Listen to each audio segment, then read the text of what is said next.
Bem-vindos à aula 2 do nosso curso. Como vocês puderam ver na aula anterior, que foi a aula 1, a aula de introdução e algumas ideias do que vai acontecer no curso, hoje nós vamos iniciar a nossa aula, lembrando vocês qual que é a motivação da mecânica estatística, né? O que a gente pretende fazer, mas hoje nós vamos iniciar discutindo ferramentas que nós precisamos para o nosso curso. Então, vejam, o nosso curso ele vai começar com um foco. E o foco é: queremos explicar a termodinâmica. Não explicar a termodinâmica como vocês aprenderam no curso anterior, então, porque todos vocês, nesse momento, sabem termodinâmica, fizeram um curso de termodinâmica e viram, nesse curso, que a termodinâmica funciona baseada em parâmetros macroscópicos. Você não olha o detalhe fino de como é que é a interação dos átomos para causar a termodinâmica. Então, foi toda uma teoria de grande sucesso, né, feita baseada num olhar macro e cujos resultados importantes são os potenciais termodinâmicos. Na termodinâmica, cada vez que você chega num dos potenciais termodinâmicos, você consegue descrever os sistemas a partir desses potenciais, né? Esses potenciais são energia interna do sistema, entropia e energia interna estão muito ligadas. Entropia, energia livre de Helmholtz, energia livre de Gibbs, grande potencial termodinâmico e tem um outro a mais, né? Esses são os mais importantes. Então, a meta do nosso curso é desenvolver a mecânica estatística. A mecânica estatística tem uma visão, um olhar microscópico aos problemas da termodinâmica. E ela faz isso usando mecânica clássica mais probabilidades, ou, mais tarde, mecânica quântica mais probabilidades. E nós vamos, então, ver que se nós conseguimos desenvolver esse ferramental aqui que eu estou propondo, que vai precisar de certas ferramentas, nós vamos conseguir fazer uma conexão entre a mecânica estatística e a termodinâmica. Vamos poder responder às questões da termodinâmica a partir de novos conceitos da mecânica estatística. Então, vamos a esse desenvolvimento. A primeira coisa que nós precisamos é o conceito de probabilidades, que, de uma certa maneira, todo mundo tem, né? Quer dizer, o conceito de probabilidade é um conceito meio assim do dia a dia: probabilidade de vai chover, probabilidade de furar o pneu do meu carro, probabilidade de um avião cair. Bom, o Laplace, que foi uma das pessoas que deu muitas contribuições, né? Ele falou o seguinte em 1819, que a teoria da probabilidade não é nada mais, nada menos do que bom senso reduzido a cálculos. Então, se você quantifica esse bom senso do que seria a probabilidade, você tem a teoria da probabilidade. Então, o caso, o avião. A probabilidade do avião cair foi estimada como 1 sobre 5 vezes 10 a 6. Tá? Então, é 10 a menos 6, né? Então, se você voa 10 vezes por ano durante toda a sua vida, você vai ter um risco pequeno disso acontecer, certo? Bom, já que a gente vai falar de probabilidades, a gente precisa estabelecer quais são as regras das probabilidades. Então, vejam, uma operação com resultados distintos. Então, nós vamos fazer isso com exemplos de experimentos. Tá? Então, cada evento, cada flip, né? Você já viu por que é flip? Cada evento, ele é uma tentativa. Então, você vai fazer a cada flip de uma moeda, por exemplo, você está fazendo uma tentativa do seu problema, que em inglês chama-se try. Então, é importante que quando você está tratando um desses problemas, você entenda qual é o espaço amostral. Aonde os seus parâmetros estão acontecendo, né? Então, a gente olha o caso da moeda. Esse é o caso mais simples, né? Então, a moeda, ela tem duas possibilidades. Ou ela é cara, ou ela é coroa. Como cara e coroa é C e C, eu vou usar o nome delas em inglês, heads and tails. Então, o nosso espaço amostral ele tem dois estados. Ou você tem face, ou você tem cara, ou você tem coroa. Né? Mas a gente pode ir para sistemas com mais itens do espaço amostral. Por exemplo, um dado de 6 faces, ele tem um espaço amostral com 6 possibilidades. É a face 1 até a face 6. Né? Então, dois termos, duas possibilidades na moeda e 6 nos dados, isso são os espaços amostrais de cada um desses eventos. Então, esse aqui é o nosso aparelho, né? Como diria o pessoal da ginástica rítmica, né? Que a gente viu aí nos Jogos Olímpicos. Então, o nosso aparelho é uma moeda, ou o nosso aparelho é um dado. E aí nós vamos fazer experimentos com esse aparelho aí. Então, só que quando eu vou jogar a moeda, ou quando eu vou jogar o dado, eu não jogo uma vez. Porque se eu jogar uma vez, não tem probabilidade. Bom, a gente pode usar a probabilidade, mas os eventos que a gente quer estudar vai envolver jogar a moeda, jogar o dado muitas vezes, para fazer uma estatística. Então, N é o número de eventos. Então, cada vez que eu jogo a moeda, ó, evento 1, joguei, deu H. Evento 2, eu joguei, deu H. Evento 3, eu joguei, deu T. E assim por diante. Né? E aí eu vou construindo um conjunto de dados que eu vou precisar analisar. Então, vamos ver quais são os conceitos de probabilidade.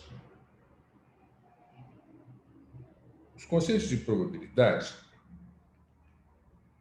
são assim. Primeiro, um dado evento, ele tem uma probabilidade associada a esse. Então, o evento I tem probabilidade P função de I. No caso da moeda, eu tenho P de H e P de T. Né? Dois termos só. Então, os PIs eles são sempre maiores que zero. E, num dado experimento, a soma de todos os PIs que o sistema tem que somar 1. As probabilidades têm que ser normalizadas. Quando eu falo probabilidade, eu estou falando de uma probabilidade normalizada. Tá? Ela é maior que 0 e soma 1. Tá? Então, isso significa que todos os termos, já vai aparecer escrito, todos os termos estão entre 0 e 1. Outra coisa que a gente define, extremos. A probabilidade I igual a 0 significa que esse evento não pode ocorrer. Probabilidade 0 de ocorrer. E se eu tenho probabilidade 1, então esse é um evento que acontece com certeza. Não tem probabilidade, ele acontece. Tá? Então, no espaço amostral do dado, isso aí são os casos 1, 2, 3, 4, 5, 6. Bom, eu acho que é óbvio, mas eu preciso falar. Se eu estou fazendo esses dois experimentos com aparelhos honestos, né? O dado é honesto e a minha moeda é honesta, então as probabilidades são iguais. Tá? Agora, eu posso fazer um dado viciado que tem uma probabilidade maior que as outras, né? Você sabe, as pessoas fazem isso, né? No jogo. A moeda, que também cai mais de um lado do que do outro. Então, eu posso mudar as probabilidades. Mas se eu não mudar, eu tenho probabilidades iguais. Então, no caso da moeda, eu tenho probabilidade meio, 50% de dar cara e 50% de dar coroa. E no caso do dado, eu tenho 1/6, que eu tenho 6 possibilidades, né? Então, é o número de possibilidades invertido, 1/6. Regras. Regra da soma. Se eu pergunto para você qual a probabilidade de dar uma coisa ou dar outra, isso aí, as probabilidades são independentes. Então, a probabilidade de dar I ou J é a soma da probabilidade de dar I mais a probabilidade de dar J. Certo? Bom, se PI é a probabilidade de um evento ocorrer, a gente faz 1 menos PI, isso é a probabilidade dele não ocorrer. Isso aqui é muito bom, porque se você quer saber quando um evento não vai ocorrer, você não precisa contar todos os outros. Você só faz 1 menos ele, e isso é a probabilidade dele não acontecer. Vamos ver o caso do dado. A probabilidade de acontecer 3 ou acontecer 6, quando eu jogar o dado num evento, né? Isso aí vai dar a probabilidade dele dar 3 é um sexto, a probabilidade de dar 6 é um sexto, então a probabilidade ou de dar 3 ou 6 é 1/3. A probabilidade de não dar 4 é simplesmente 1 menos P4, que é 1/6. Então, dá 5/6. Tá? Então, isso é a regra da soma. É quando você quer uma probabilidade ou outra. Se aceita duas. A probabilidade total é maior, né? Então, outra regra importante. Suponhamos que eu tenho eventos independentes. Eu jogo 2 dados. Ou jogo 2 moedas.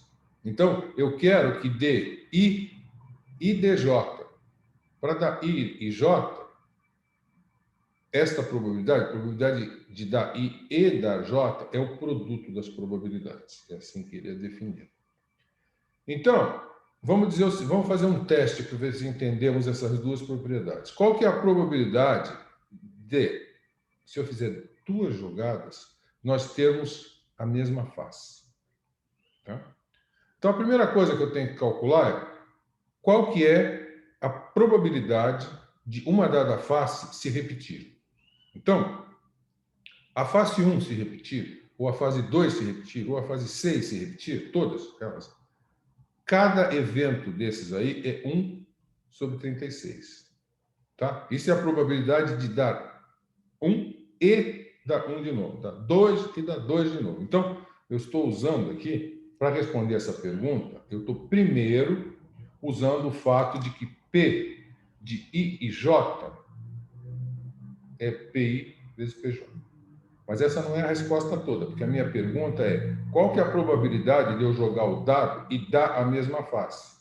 Dar a mesma face pode ser 1, 1, pode ser 2, 2, pode ser 6, 6. Então, agora que eu sei o que é a probabilidade E de dar a mesma face, eu tenho que dar a mesma face significa dar 1, ou dar 2, 2, ou dar 3. Então, aqui agora, nessa P da mesma face, eu estou usando a propriedade da imagem anterior. Eu tenho que somar todas as probabilidades de cima. Então, eu somo P de 1, 1, P de 2, 2, tá? Cada uma delas é 1 sobre 36 e eu tenho 6 dessas. Então, a probabilidade de eu ter a mesma face, quando eu jogo o dado 2 vezes, é 1/6. Usamos as duas regras, certo? Bom, agora vamos exemplificar as coisas que a gente quer estudar usando o jogo de moedas. Então, nós vamos jogar moedas e considerar o resultado da diferença entre o número de vezes que deu cara e o número de vezes que deu coroa. Então, eu vou definir... Então, veja o seguinte. Eu vou associar a H1 e vou associar a T menos 1. Então, cada vez que eu jogo, ou dá 1 ou dá menos 1. E aí eu somo todas essas coisas. Então, eu estou somando, vejam, aqui, eu vou fazer N jogadas. E aí, a cada jogada que eu faço, eu somo o número. Então, deu H, eu somo 1. Deu H de novo, eu somo 1 de novo. Deu T, eu diminuo 1. Então, essa soma, esse NI que está aí, essa soma do NI e do NJ, vai dar o número de vezes que deu cara menos o número de vezes que deu coroa. Tá certo? Como eu falei para vocês, se eu estou com um dado honesto, então, muito provavelmente isso aí vai dar 0. Né? Então, se eu fizer a média disso aí,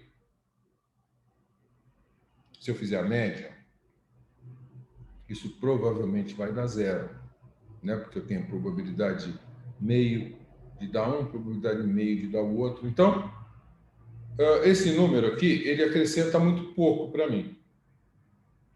Então, para eu ter uma informação maior, bom, você pode pensar que a média disso aí dá 0, né? Agora, eu posso fazer uma outra pergunta que me dá uma informação adicional. Eu posso calcular esse m ao quadrado. Então, cada item que entrar, em vez de eu entrar n, eu entro com n ao quadrado. E aí eu faço a média, né? A gente já vai ver o que é fazer a média. Bom, fazer a média aqui seria multiplicar cada caso desse aí, quando eu estou somando, eu faço m do primeiro, mais m do segundo, mais m do terceiro, né? Então, isso é a probabilidade de acontecer os vários eventos. Aí, então, em vez de calcular o valor médio de m, eu calculo o valor médio de m ao quadrado. Então, sempre que eu coloco isso aqui, isso significa valor médio. Eu quero fazer a média dessa grandeza. Então, como essa aqui trouxe pouca informação, eu quero mais alguma informação, eu faço o m ao quadrado, faço a média, só que aí eu tiro a raiz quadrada, porque aí isso aqui fica uma grandeza linear que eu posso comparar com esta. Tá? Isso aqui tem um nome. Isso é a raiz quadrada do desvio quadrático médio. Em inglês, isso chama-se root mean square. Então, por isso que normalmente a gente usa RMS como sigla para esta grandeza aqui. Então, o que a gente quer calcular é jogadas n vezes a moeda, a gente quer saber o que é o m ao quadrado médio. Então, nós vamos fazer isso construtivamente. Se eu jogo a moeda uma vez, ela pode dar cara, que é esse resultado aqui, ó, cara. Aí eu pego, elevo ao quadrado esse resultado e multiplico pela probabilidade desse estado acontecer. Aí ela pode também dar coroa, que é menos 1, eu elevo ao quadrado e multiplico pela probabilidade. Essa conta aqui dá 1. Né? E se eu jogar a moeda duas vezes? Se eu jogar a moeda duas vezes, aí acontece o seguinte, já estou dizendo aqui que é 2, mas por que é 2? Porque quando eu jogo a moeda duas vezes, eu posso ter duas vezes cara. Aí o resultado é menos 2. Joguei duas vezes a moeda, deu menos 2. Eu elevo isso ao quadrado. Só existe uma maneira de fazer isso. Os dois estados deram cara, só tem um estado assim, né? Então, isso dá menos 2, que eu elevo ao quadrado, e cada vez que eu joguei a moeda, a probabilidade de dar cara ou coroa é meio. Então, como eu joguei duas vezes, a probabilidade desse evento é 1/4. A probabilidade aqui é de dar coroa. A probabilidade da cara é a mesma coisa, só que dá 2. Agora, a probabilidade de dar cara e depois da coroa, para ser 0, o menos não precisava aqui, né? Mas para dar 0, você pode ter cara ou coroa, dá 0, multiplicado por 1/4. Mas você pode ter coroa e cara, multiplicado por 1/4. Então, se tem dois eventos desses, então 1/4 vira meio, né? Mas no caso é 0. Mas tudo bem, mas são dois. Por isso que é meio aqui a probabilidade, porque é 1/4 duas vezes. Aí você soma isso aqui, dá 2. Eu peço que vocês façam esta análise para o caso 3, mas se você fizer, a análise está escrita aqui e dá 3. Então, esse resultado está interessante, né?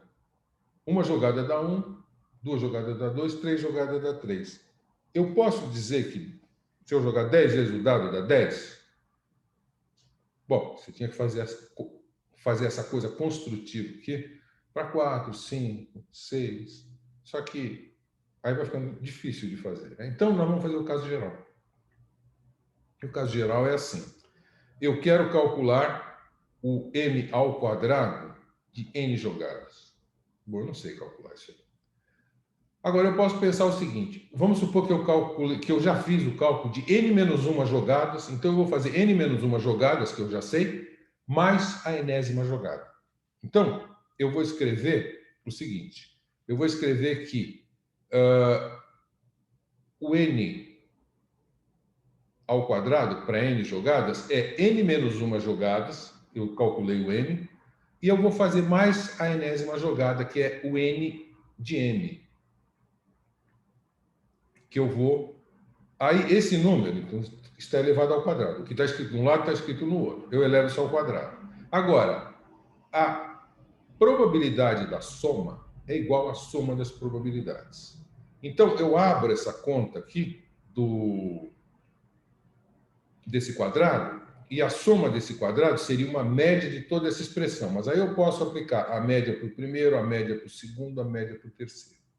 Tá? Então, isso dá n ao quadrado de n menos 1, eu quero do n, né? N jogadas, mas a do n menos 1, o valor médio é esse aqui. Vamos supor que eu sei esse valor. Aí, aqui aparece o valor médio da enésima jogada. E aqui aparece o duplo produto das n menos 1 jogadas vezes a última jogada. Bom, o que é esse termo aqui? Esse termo é aquele primeiro que eu fiz. Quando eu jogo uma vez, a enésima jogada é jogar uma vez o dado. Então, isso aqui a gente fez essa conta, esse valor médio dá 1. Tá certo? Bom, agora a gente precisa analisar esse cara aqui. Esse cara, veja, o n menos 1, eu já joguei, eu sei esse valor.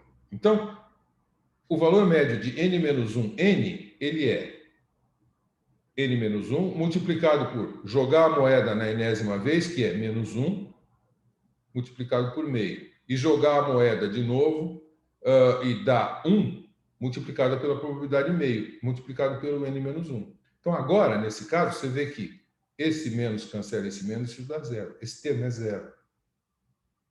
Então, o que nós queremos calcular, que é isso é igual a isso. E nós acabamos de mostrar que isso aqui é o valor de eu fazer a minha medida em n menos 1 jogadas mais 1. Tá? Então, jogar m é jogar... desculpe, o valor médio de jogar m vezes o valor médio ao quadrado, ele é o valor médio de jogar n menos 1 vezes mais 1. Aí eu faço a suposição. Eu suponho que quando eu joguei n menos 1 vezes, isso deu n menos 1.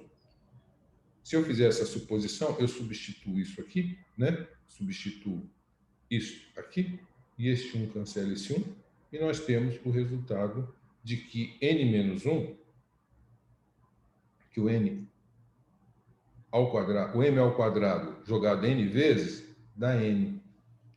E aí, como eu falei para vocês, o que eu quero é a raiz quadrada disso. A raiz quadrada disso a gente chama de sigma, tá? Sigma da variável m que eu estou calculando aí. Então, eu tomo a raiz quadrada e você vê que a raiz quadrada desta grandeza, ela vai com raiz de n. Então, esse número aqui, esse número, quando eu olho ele na escala linear, né, que eu vou comparar com m médio, isso vai com raiz de n. Então, vejam, suponhamos que eu faça um outro problema qualquer, e aí quando eu faço essa análise da média quadrática daquela grandeza, que toma a raiz da raiz de n, aí eu posso dizer, olha, esse problema que eu acabei de resolver é parecido com o problema de jogar duas moedas. Então, isso aqui que nós obtivemos, porque esse problema aqui que a gente fez é um problema, vamos dizer assim, um problema singelo, um problema muito simples, né? Jogar duas moedas. O que tem mais simples do que jogar duas moedas? Mas, ao jogar duas moedas, a gente obteve um resultado geral aqui, que é por causa de n, qualquer n, que é um resultado muito importante. Problemas que evoluem nessa razão em que o valor médio do quadrado vai com raiz de n, eles estão no que a gente chama a mesma classe de universalidades. Então, eles têm o mesmo comportamento. Tá? Então, vai ter um monte de problemas que vai ter esse comportamento aqui, que é o mesmo comportamento de jogar dois dados. Tá? É importante que vocês entendam também que isso aqui, veja, eu fiz uma média, a média deu zero. Aí, existe toda uma distribuição de resultados quando eu faço esse jogo, tá? E essa distribuição, ela é uma curva, que é aquela curva sino, que eu falei para vocês na aula passada. Então, esta grandeza que a gente fez aqui me dá a ideia do quanto essa distribuição é alargada ou apertada. Tá? Já falo mais sobre isso. Então, aprendemos alguma coisa interessante jogando moedas. Agora, nós vamos fazer um outro problema. Nós vamos fazer um problema que se chama o passeio aleatório, random walk.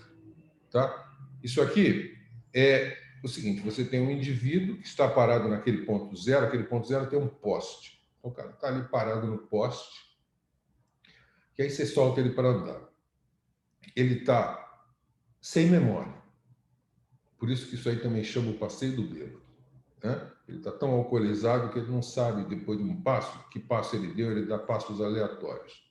Então, esse indivíduo vai dar passos aleatórios de tamanho, só que os passos estão tamanho L. Então, eu estou fazendo o problema em uma dimensão, o indivíduo dá passos de tamanho L, e ele pode dar um passo para a direita e pode dar um passo para a esquerda. Quando ele dá um passo para a direita, a probabilidade disso acontecer é P. Quando ele dá um passo para a esquerda, a probabilidade disso acontecer é Q. Então, P mais Q é igual a 1, que são probabilidades. E aí eu vou fazer o experimento.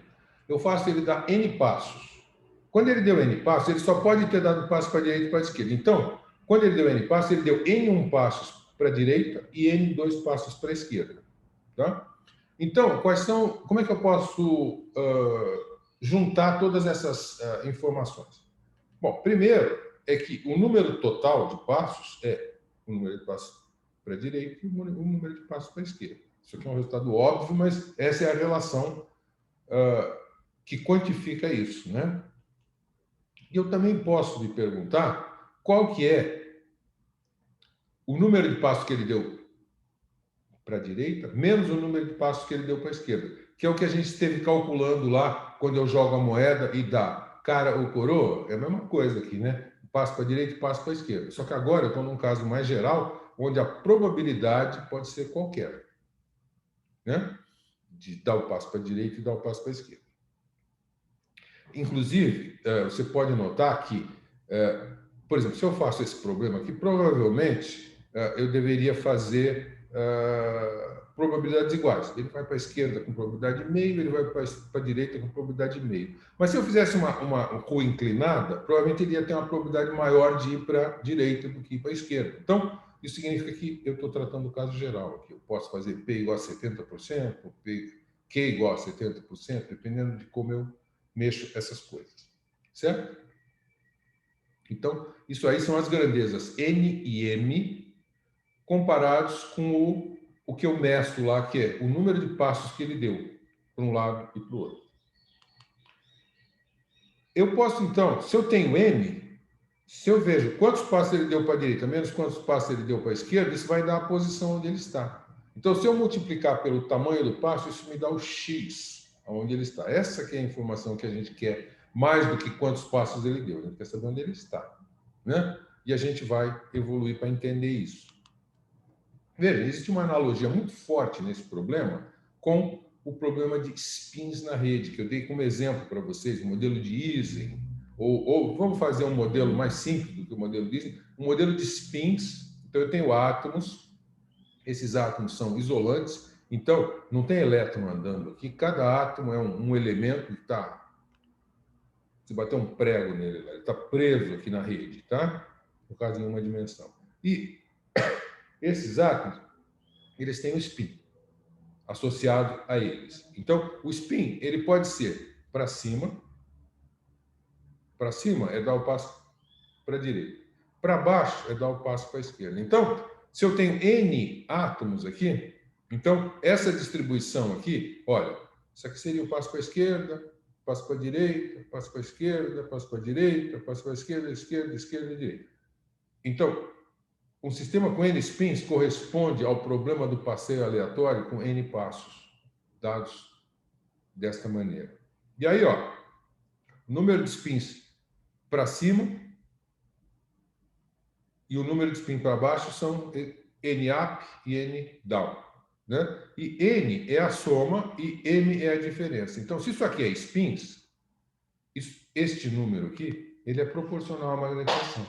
Então, esse problema que eu estou discutindo hoje, vou discutir na próxima aula, se a gente aprender ele bem, a gente vai poder daqui um pouquinho falar da magnetização do sistema.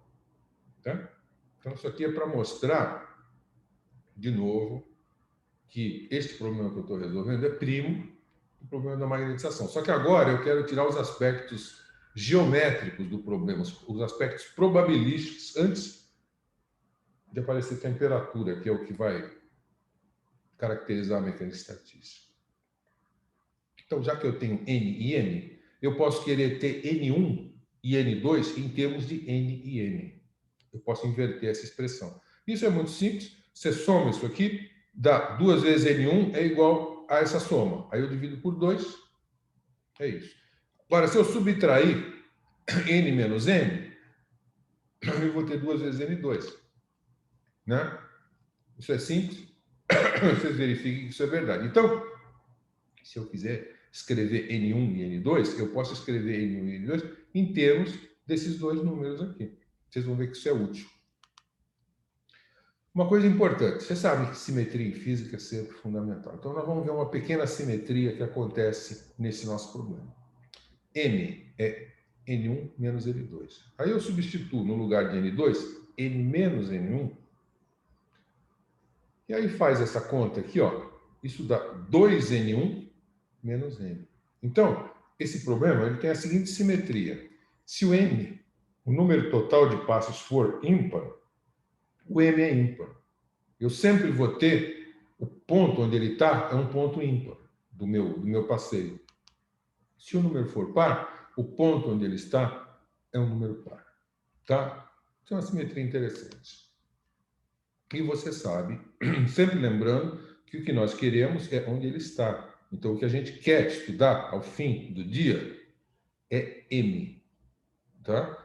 Mas antes a gente vai ter que estudar o N, por construção. Então, a pergunta que a gente faz é o seguinte. O cara deu N passos. Eu fiz uma vez o experimento. Ele deu N1 passos para a direita e ele deu N2 passos para a esquerda. Qual que é a probabilidade de uma dada sequência dessas acontecer? É assim. Se eu dei N1 passos para a direita, cada vez que eu dei um passo para a direita, eu tive uma probabilidade P disso acontecer. Então, eu tenho P elevado a... Bom, e quando eu faço isso para o Q, eu tenho uma probabilidade Q. Então, como eu fiz N1 passos para a direita, eu tenho P elevado a N1 e tenho Q elevado a N2, que é esse produto que está aí nesse parênteses. Tá? Agora, isso que eu acabei de falar para você, a probabilidade P elevado a N1, Q elevado a N1, isso aqui é a probabilidade de um evento acontecer. E a gente, em mecânica estatística, vai ver que um evento não interessa, que você precisa fazer muitos eventos. Então, eu quero fazer vários eventos desses, tá certo?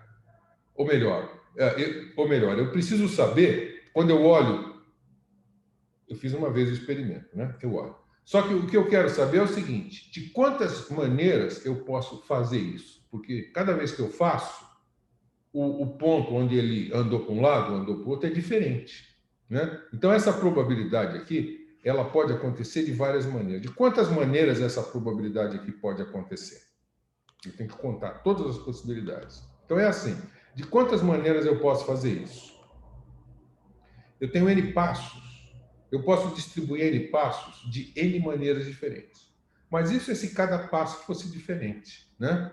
Eu só tenho dois tipos de passos. Ou eu vou para a direita ou eu vou para a esquerda. Então, se eu faço uma distribuição e o primeiro passo foi para a direita e o segundo foi para a direita, eu faço uma outra distribuição, o primeiro passo foi para a direita e o segundo foi para a direita. Né?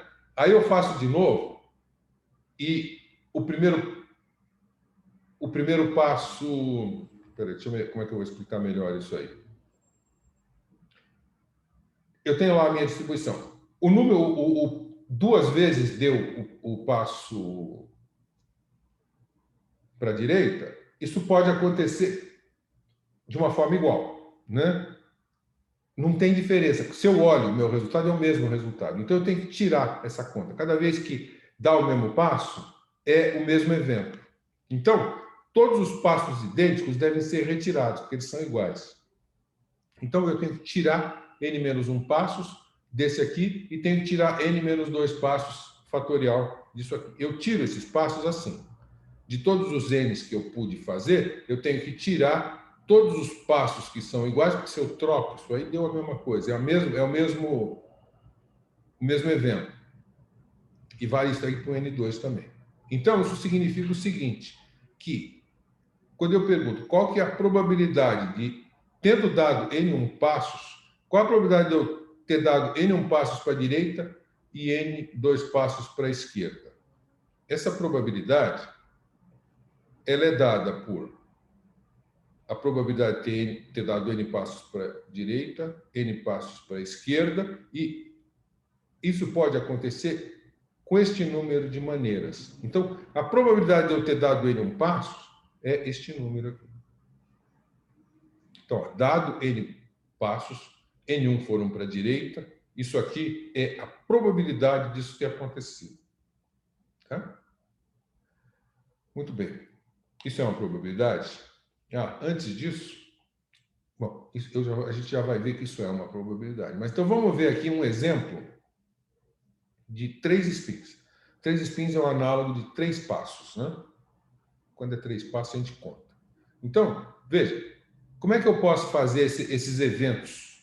Se eu tenho só 3 passos, qual é o meu espaço de eventos? Ou todos vão para a direita, ou todos vão para a esquerda. Só tem um estado. Tá? Então, veja, o N1 é 3, o N2 é 0, e o M, que é a diferença, é 3. E qual que é a probabilidade desse evento acontecer? É 1/8. Isso aqui, esse 1/8 aqui, ele é o resultado daquela fórmula que eu acabei de escrever. Agora, quando eu tenho 2 passos para a direita e 1 passo para a esquerda, 2 spin para cima, 1 spin para baixo, eu vou ter 3 possibilidades de fazer isso. Né? Então, eu tenho esse caso aqui, ele tem probabilidade de 1/8. Esse tem probabilidade de 1/8, esse tem probabilidade de 1/8. Mas são 3. Então, por isso que aparece 3 sobre 8. Então, aqueles fatoriais ali, eles contam essas coisas aqui. Né? Então, isso aqui dá, em termos de probabilidade, aqui era P ao cubo, agora é 3P ao quadrado, que quando eu estava com todos os spins para baixo, dá menos 3, isso aqui é Q ao cubo, é 1/8 se for probabilidade meio, e igualmente são 3 estados, probabilidade 3/8, ou 3 agora, PQ. Se as probabilidades forem diferentes, este número é diferente desse. Tá? Então, essa é a distribuição de probabilidades dos eventos. Se eu dou 3 passos, a probabilidade é essa. Se eu dou 2 passos, a probabilidade é essa. E isso aí sai dessa conta. Esse W aqui, esse número aqui, ou esse. Tá? Espero que isso tenha ficado claro. A pergunta é, a probabilidade está normalizada? Bom, se essa é a probabilidade, a gente tem que somar essa probabilidade desde N1 igual a 0, nenhum passo para a direita, ou todos os passos para a direita, passando por todos os estados, que foi o que eu fiz nessa imagem anterior de 3 passos. Com 3 passos a gente conta.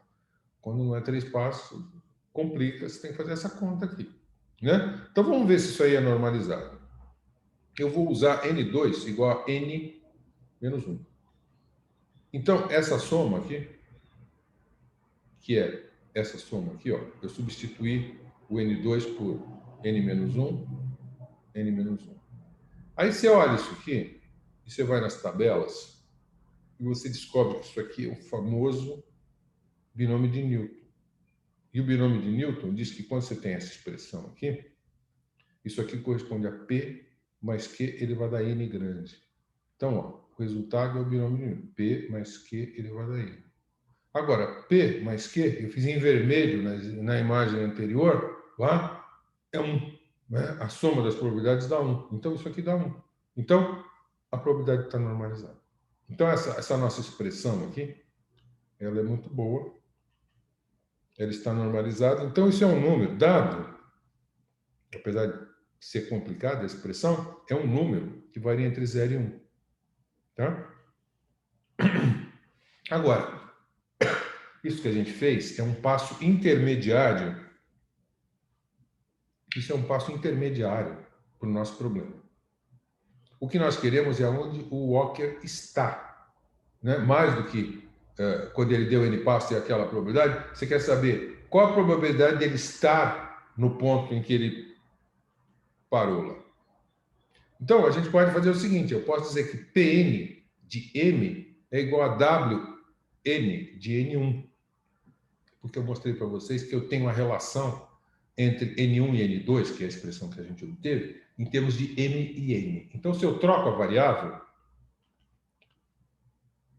o mesmo resultado que eu escrevi agora anteriormente aqui para W de N, ele está reescrito aqui, só que no lugar de N1 eu coloquei essa expressão, que é a expressão de N1 em termos de N mais M, e N2, N menos N. E aqui eu faço a mesma coisa. Então, só trocando a variável, eu tenho essa igualdade. Então, esta é a probabilidade,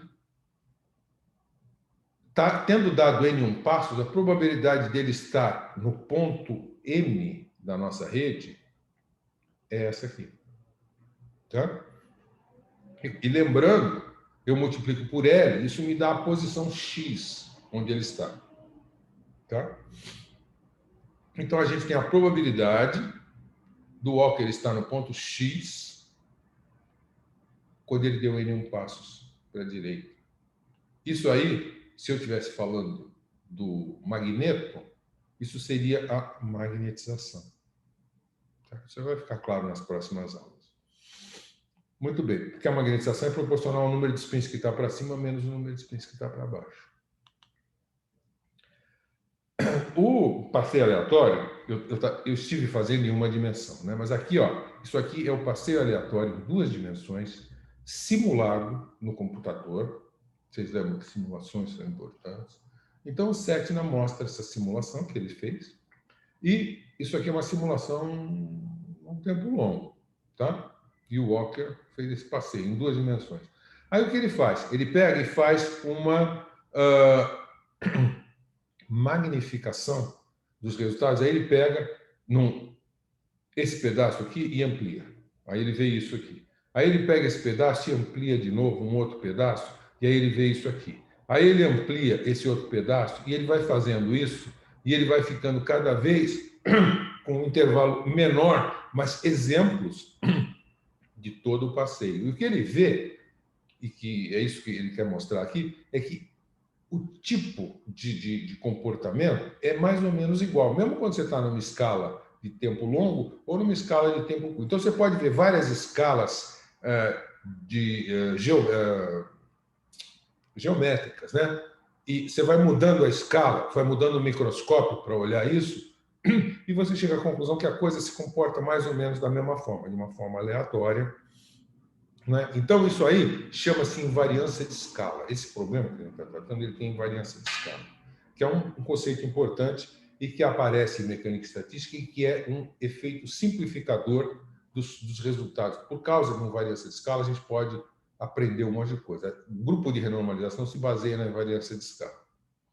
Então, resultados importantes estão aparecendo nesses problemas, vamos dizer assim, simples que a gente está tratando. Então, para a gente fechar a aula de hoje, eu queria mostrar para vocês que o passeio aleatório, além dele ser ligado lá com o magneto, ele é ligado à equação de difusão. No fundo, ele descreve a difusão. Tá? Então, o passeio aleatório, ele tem muitas aplicações que a gente vai ver no curso, e ele tem uma conexão muito forte com fenômenos de difusão. Então, é possível formular o passeio aleatório por meio de uma equação estocástica de diferença. Isso é uma equação que envolve variáveis aleatórias. Tudo que a gente está fazendo são variáveis aleatórias. Né? Cada vez que você pega o P, ele tem uma probabilidade de dar uma coisa, da outra. Né? Então, vamos ver a relação de difusão. Então, veja, o nosso problema é assim. O nosso Walker saiu. Aí chegou, a gente, vamos dizer o seguinte, no tempo, não tinha tempo até agora, mas agora eu vou introduzir o tempo nesse problema. No tempo t igual a n mais 1, cada vez que ele dá um passo, lembra, o passo tem tamanho L, e o passo leva um tempo tal. Apesar dele não ter memória, ele só dá passos em tamanhos iguais e sempre em tempos iguais. Então, esse cara é um cara especial.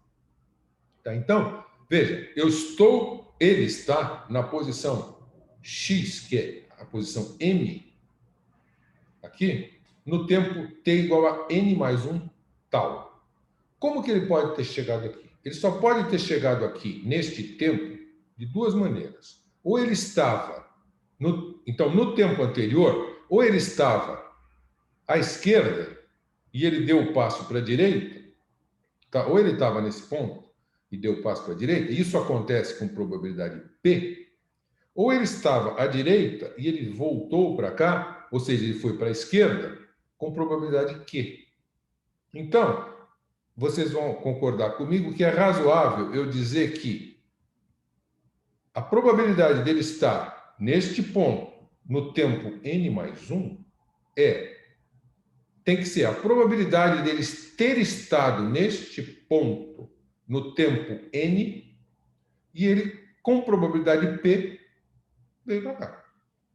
Ou então, ele estava nesse ponto com esta probabilidade e com a probabilidade Q, ele veio para cá. Então, veja, isso aqui é uma equação que me relaciona pontos diferentes no espaço, num certo tempo, com um outro ponto num tempo diferente. Tá? Então, isso é uma equação dinâmica. Aí, isso é o caso geral. Né? Eu vou supor agora, por nosso problema de difusão, que P é igual a Q. Então, dá meio. E eu vou supor que o L, que é esse passo, e o tal são pequenos. Tá, então eu vou poder fazer uma aproximação de contínuo. E eu vou fazer isso em uma dimensão. Isso vai me levar à equação de difusão. Isso aqui é uma equação de difusão. Só que para isso aí ficar com cara de equação de difusão, a gente vai ter que fazer uma coisa. Então vejam, isto que eu acabei de descrever aqui para vocês, esse procedimento aqui, em que o evento aqui só depende do evento anterior, isso chama-se, na teoria de probabilidades, cadeias de Markov. Tá? Um passo só depende do passo anterior. Tá? Essa sequência, que é uma sequência, em certo sentido, facilitadora, não importa o que aconteceu 2 passos atrás, ou 10 passos atrás, o que importa é o passo anterior. Isso são cadeias de Markov. Tá? Markov foi o cara que primeiro entendeu isso e quantificou. Então, veja, nós temos essa expressão e eu vou fazer a seguinte coisa. Eu vou somar um termo deste lado e vou somar desse lado, então não mudou nada. Então, veja, eu somo do lado de cá a probabilidade de eu estar no mesmo ponto, só que no tempo anterior. Tá?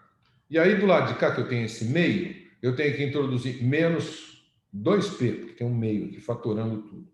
Então, do lado de cá, eu introduzo menos 2pn, que é o mesmo pn aqui. Isso aqui é uma igualdade. Certo? Então, veja, o que eu tenho agora? Eu tenho que, do lado de cá, a minha equação está variando no tempo, para a mesma posição. E do lado de cá, eu tenho posições diferentes, todas no mesmo tempo. Tá? Então, eu vou pegar essa equação e vou dividir aqui. Eu vou fazer assim, tal, e eu divido por tal. E aqui eu multiplico por L quadrado e divido por L quadrado. Tá? Então, vamos ver. Se eu pegar esse cara aqui e dividir por tal, o que acontece? Olha, se eu dividir por tal e pensar que o tal é pequeno, isso aqui é o passo em n mais 1 menos um passo em n dividido pela diferença de tempo, que é tal, é o passo. Isso aqui é a expressão da derivada, se o tal for pequeno. O limite do contínuo disso aqui me leva a dp dt. Tá? E esse cara aqui? Esse cara, ele é a diferença de esse cara menos esse, tá? Menos esse cara menos esse. Então, eu estou fazendo essa derivada para um termo e fazendo essa derivada de novo para o outro termo. Estou fazendo uma derivada dupla. Eu estou fazendo isso aqui, dividido por L2, é a segunda derivada. Eu faço um delta dividido por L, outro delta dividido por L, um menos o outro. Então, isso é a derivada da derivada. Então, isso aqui é a segunda derivada na posição L. Bom, porque eu estou mudando posições aqui. Então, isso é a segunda derivada na posição. certo? Então, isto que está aqui é a derivada com relação ao tempo. Isso que está aqui é a derivada com relação à posição. Só que como eu introduzi um tal aqui e introduzi um L2 aqui, eu tenho que multiplicar por tal aqui e multiplicar por L2 aqui. Então, a nossa equação ficou assim, né? Isso aqui cancela isso cancela isso, né? Na nossa aproximação que a gente fez anteriormente. Então, isso aqui descreve como que essa partícula está andando aqui, como que ela está difundindo. Agora no tempo. Então, veja, isso é a famosa equação de difusão, dp dt d d2p dx2, onde d é a constante de difusão, que é L quadrado dividido por tal. A difusão é maior quando L é maior e a difusão é menor quando o tempo para fazer isso é menor. Tá? Então, o D, a razão L sobre tal, é uma grandeza que você mede. A constante de difusão, num problema de difusão, você mede ou calcula.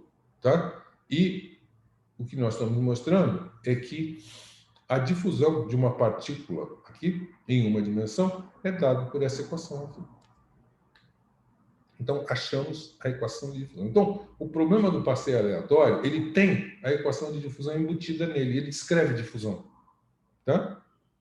Que eu acho que é um resultado surpreendente, que eu imagino que vocês não esperavam que fosse acontecer na primeira aula, né? Então, é o seguinte, o Cetna mostra isso, eu só vou dizer o resultado. Quem ficar curioso pode ir lá. Talvez eu faça um exercício em que eu vou levar em conta um termo que eu não deduzi aqui, mas o ponto é, o que nós fizemos até agora é essa parte aqui, né? Então, isso aqui, esse termo aqui é devido à difusão, né? Devido à difusão. Agora, eu posso ter uma força atuando nesse problema, nas partículas. Isso chama força de drift, né? Força de arrastamento. Essa força, se você fizer o trabalho similar ao que nós fizemos aqui, ela pode ser escrita como a velocidade instantânea da nossa partícula, multiplicado pela primeira derivada na posição. Além disso, eu posso ter fontes nesse problema, tá? Eu posso estar alterando esse problema com uma fonte externa. Então, essa é a equação geral, ainda em uma dimensão. Se você quiser ir para 2 dimensões ou para 3 dimensões, você tem que escrever no lugar da segunda derivada o Laplaciano. Tá? Que aí você descreve o problema em 3 dimensões. É o problema do perfume. Chega um aluno ou uma aluna muito perfumado, né? Senta no fundo da sala, aí num certo momento da nossa aula a gente sente perfume, por causa dessa equação. Certo? Então, nós, na aula de hoje, caminhamos, chegamos ao fim da nossa aula, então eu posso interromper aqui para falar, para dar as palavras finais. Então, vejam, o que nós conseguimos aqui em talvez uns 48 minutos? Nós conseguimos introduzir os conceitos de probabilidade que vão ser úteis, a gente mostrou o problema da moeda, viu aquela história do raiz de N, raiz de N é muito importante, guardem isso. E mais, desculpem aí a minha luz. E mais, a gente pode dizer que, vendo o passeio aleatório, a gente está aprendendo algumas coisas interessantes, inclusive a gente viu que isso aí descreve a equação de difusão. Nós vamos ver que esse problema descreve mais coisas e nós vamos continuar na próxima aula tentando aprender mais sobre esse problema, porque até agora no fim, eu fiz o limite do contínuo, né? O limite do contínuo é passo muito pequeno, tempo muito pequeno. Isso vai ser importante porque esses resultados que nós obtivemos com N fatorial e tal, isso aí dá para calcular para 100, para 200 e tal. Mas quando a gente quer a situação de mecânica estatística, que são muitas partículas, a gente vai ter que ir para um limite do contínuo. Então, essas são coisas que vão acontecer nas próximas aulas. Então é isso, eu agradeço a atenção de vocês e nós continuamos na próxima aula com mais resultados. Tá bom? Então, obrigado pela atenção.